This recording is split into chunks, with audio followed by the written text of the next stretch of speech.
Hello everyone, সকলকে স্বাগতম আমার নিউ ভিডিওতে।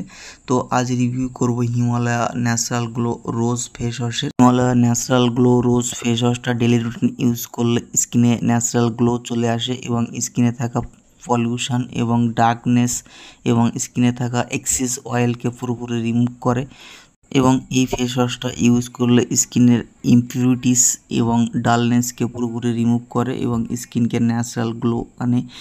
তো হিমালয়া রোজ ফেস ওয়াশের ভিতরে কোনো হার্মফুল ইনগ্রিডিয়েন্ট অ্যাড করা নেই, তো আপনারা নিঃসন্দেহে ইউজ করতে পারেন।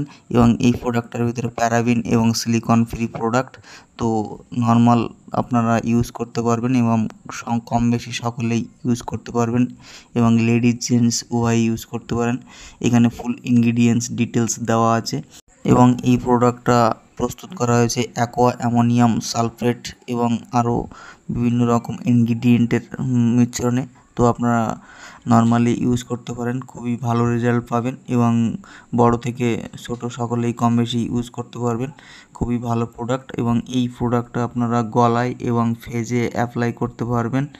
তো আপনারা সকলেই কম বেশি জানেন যে সামার সিজনে স্কিনে ঘামের কারণে হওয়া ধুলো পলিউশন এবং অ্যান্টি ডার্ক পলিউশন স্কিনে জমা হয়। তো এই পলিউশন এবং অ্যান্টি ডার্ক পলিউশনকে রিমুভ করার জন্য আপনারা ডাবরের গোলাপ জল ইউজ করে থাকেন।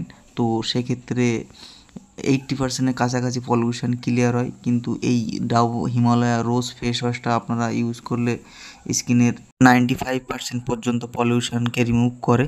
তো এই ফেস ওয়াশটা আপনারা ইউজ করলে স্কিনকে হাইড্রেশন করে রাখে এবং এই ফেস ওয়াশটা জেল বেস ফর্মুলার মাধ্যমে প্রস্তুত করা হয়েছে এবং এর ফ্রেগনেন্স রোজ ফ্লেভারের। তো আজ এ পর্যন্তই। ভিডিওটি ভালো লাগলে অবশ্যই লাইক, কমেন্ট এবং সাবস্ক্রাইব করে সাপোর্ট করবেন। তো থ্যাংক ইউ।